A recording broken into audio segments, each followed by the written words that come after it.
বর্তমানে ইতিহাসের সবচেয়ে ভয়াবহ বিদ্যুৎ ও জ্বালানি সংকটে ভুগছে কিউবা।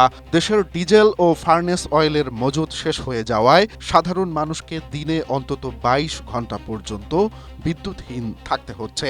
এই চরম দুর্দশার মধ্যেই কিউবানদের উদ্দেশ্যে স্প্যানিশ ভাষায় এক বার্তা দিয়েছেন মার্কিন পররাষ্ট্রমন্ত্রী মার্কো রুবিও।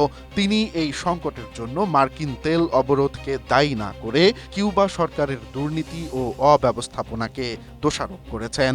পাশাপাশি রুবিও কিউবাকে $১০০ মিলিয়ন খাদ্য ও চিকিৎসা সহায়তার প্রস্তাব দিয়েছেন। তবে শর্ত হলো এই সাহায্য কিউবান সরকারের হাত দিয়ে নয়, বরং চার্চ বা কোনো মানবিক সংস্থার মাধ্যমে বিতরণ করতে হবে।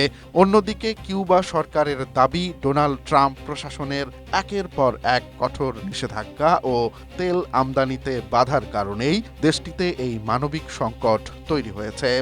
বিশ্লেষকদের মতে মার্কিন রাজনৈতিক চাপ এবং কিউবার অভ্যন্তরীণ অব্যবস্থাপনা উভয় সংকটের কারণেই বর্তমানে অন্ধকারে নিমজ্জিত ক্যারিবীয় দ্বীপ রাষ্ট্রটি।